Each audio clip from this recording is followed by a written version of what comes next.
Magandang araw po mga kaibigan. Medyo matagal-tagal since last na nagluto tayo. At baka sa ingredients pa lang, alam niyo na kung ano ang iluluto natin ngayon. Meron kaming napaka-special na tradition every Pasko na ginagawa namin ni Jess.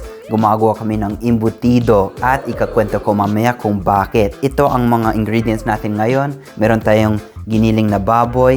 Sa sobrang sipag ni Jess, siya mismo ang naggiling dito. Meron kaming gilingan at mahal talaga ang ground pork ngayon, kaya mas mura pag ganito. Ang ating mga ibang sangkap is carrots, sibuyas at bawang, tomato sauce, red bell pepper, raisins, itlog, itong breadcrumbs, ito ang isa sa pinaka-star ingredient, Eden cheese. Meron din tayong Vienna sausage, nilagang itlog, at ito ang pangbalot natin mamaya, tin foil. Dahil ito ang specialty ni Jess, tuturuan niya tayo kung paano gumawa ng imbutido. Kaya magluto na tayo.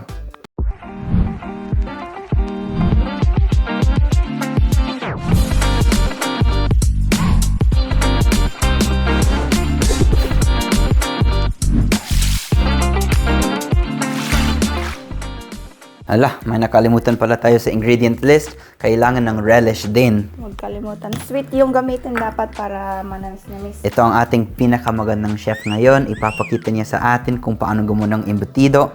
Sous chef lang ako. Kaya, anong gagawin natin first? Dahil madami tong pork natin. Madami. Siguro mga ano to, mga 3 kilo ata to. Siguro makakagawa tayo ng mga 9 rolls. 9? Oh, madami Or depende kung gano'ng kalaki. Kung ganyan or ganyan. Lagyan natin tayo ng breadcrumbs. Okay. Crumbs.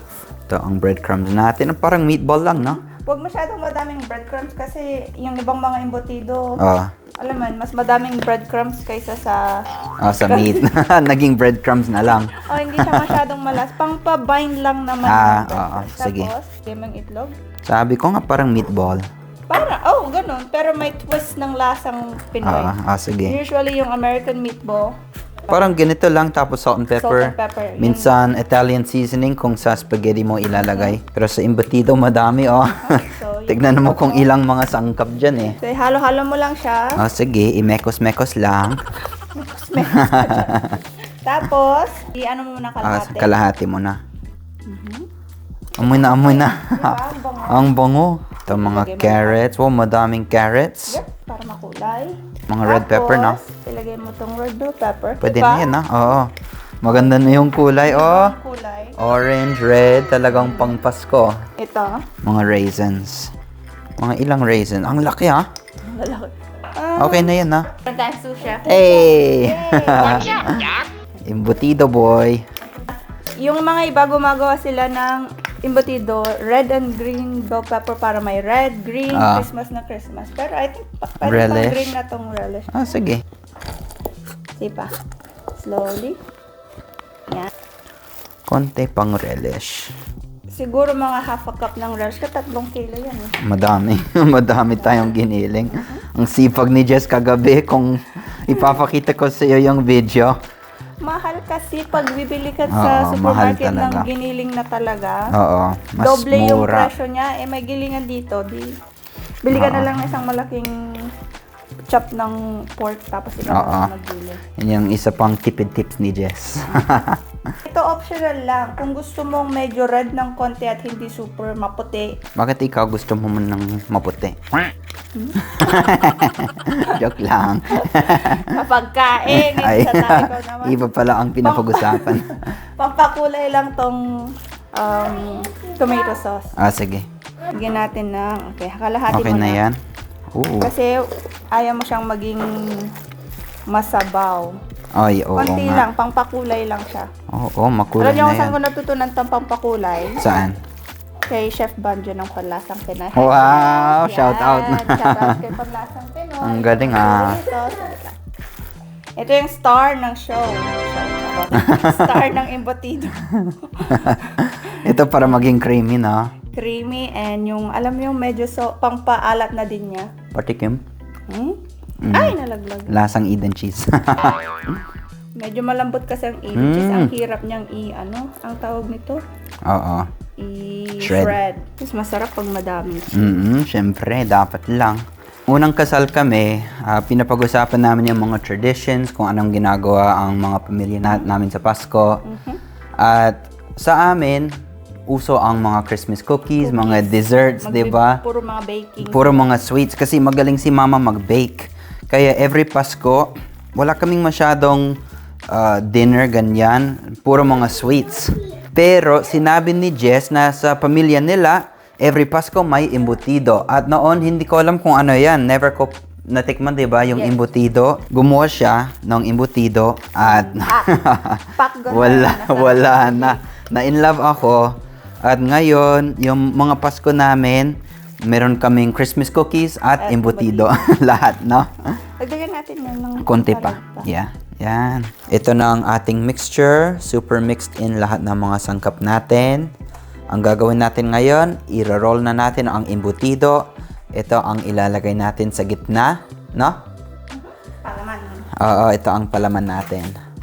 Kaya, Gusto mo mag-try magbalot? oo naman, try ko. Tingnan natin.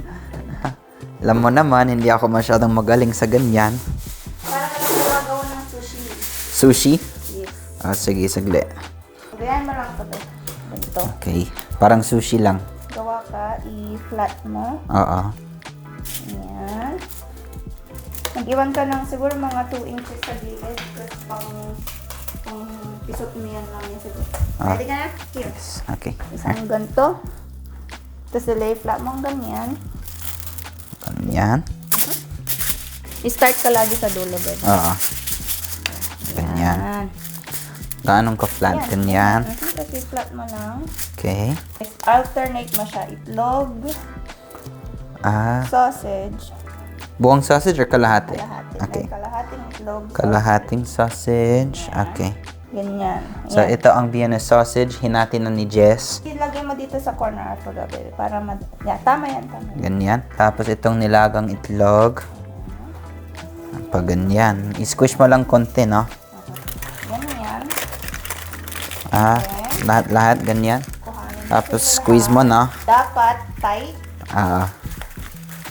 Tight. kasi para masiksik sila. Ayan, no? Ganyan. Nakakita ba sana? Ganyan yung itsura pag ni-roll mo. Pero dapat super tight para hindi siya maano. Ganyan. Ay, isa lang, no? Yan. Tapos sa gilid din, no? Tapos, ang pang-tight mo is sa gilid.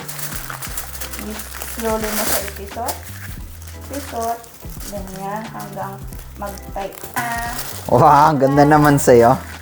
Bakit super smooth? I-pinch mo together yung. Yan. See how tight and compact? Hindi masyado. Kulang sa... Missing out. ano ba yan? Hindi, tama naman. Pero, look it. You can pisot more. Lalo na dito. Para super tight at hindi siya lalabas pag ini-steam mamaya. Ito ang last step. So, tapos na. Ito ang mga nabalot namin. Madami pala. 11 ata yan, no? 11. Ayan. Kaya ang next step is isa-steam lang namin dyan sa isang malaking pot. Mga 45 minutes sabi mo. Ipapakita ko lang yung start ng pag-i-steam. Tapos mamaya, kain. Kumukulo na ang ating tubig dito sa steamer natin. Itong crease dapat sa taas para hindi pumasok ang tubig. Ay, ganyan. I-stack lang natin. May mga malalaki, may mga maliliit, no?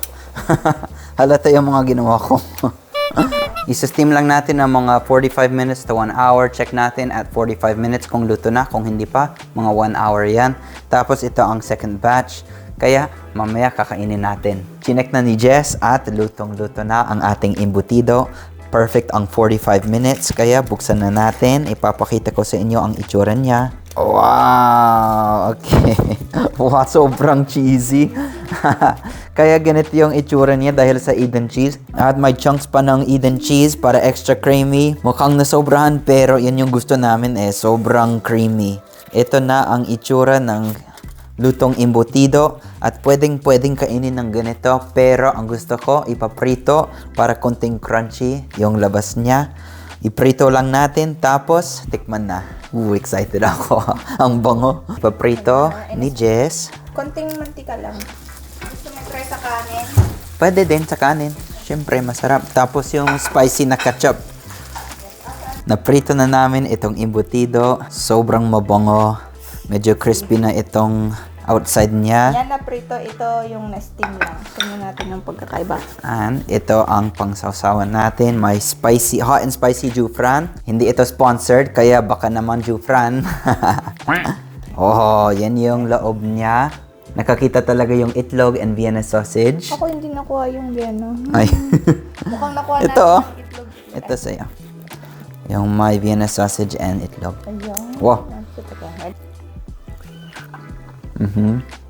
Oh!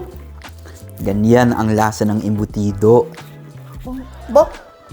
Oh my gosh, ang sarap. Tikman natin itong may hot and spicy ketchup.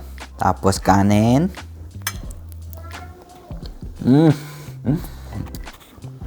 Perfect! Oh my God.